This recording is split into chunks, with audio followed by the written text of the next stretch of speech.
جو شخص رحم نہیں کرتا اس پر رحم نہیں کیا جاتا۔ تم مہرباں ہو اہل زمیں پہ، خدا مہرباں ہوگا عرش بری پہ۔ ناظرین، میں ہوں اسلم پرویز، آپ دیکھ رہے ہیں لوائس ٹی وی۔ یہ سیکھنے سکھانے کا، عمل کرنے اور دوستوں کے ساتھ نیک عمل دہرانے کا، نیک عمل کروانے کا یہ ہمارا چینل ہے۔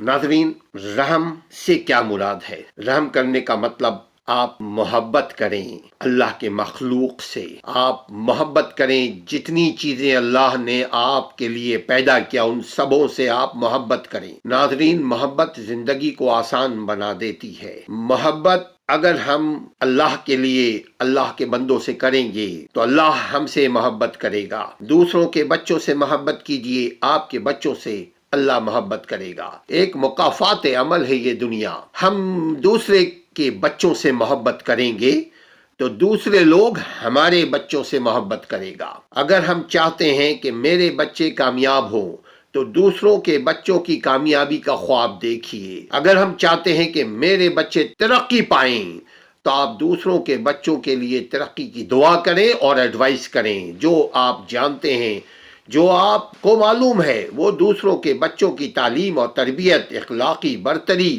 کے لیے کام کریں۔ محبت، رحم، ہمدردی یہ انسانی دل سے نکلا ہوا عمل ہے۔ اپنے دل کو اللہ کے لیے اور اللہ کے بندوں سے محبت کے لیے راغب کریں۔ جب ہم محبت کریں گے، ہمیں نیند بھی سکون سے آئے گی، ہمیں نیند بھی اپنی نیند آئے گی، دوائیوں کی ضرورت نہیں ہوگی۔ جب ہم انسان سے بے غرض محبت کریں گے، ایک محبت غرض سے ہوتی ہے، ایک محبت اللہ کی رضا کے لیے ہوتی ہے۔ ہم اللہ کے رضا کے لیے اگر محبت کریں گے، امید کر لیجئے، یقین کیجئے کہ اللہ آپ سے محبت کرے گا۔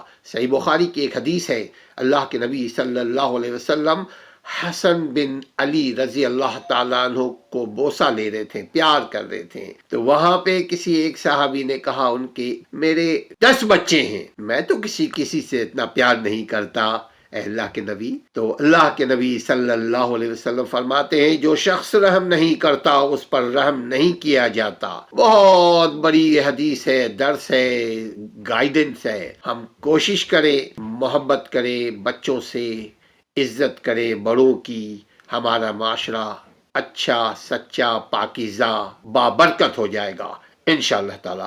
اپنے اور اپنے گھر والوں سے محبت کیجئے، اپنے خاندان والوں سے محبت کیجئے، ہمارے چینل سے بھی محبت کیجئے تاکہ ہم اور آپ مل کر دنیا میں محبتوں کا پیغام پھیلا سکیں۔ السلام علیکم ورحمۃ اللہ۔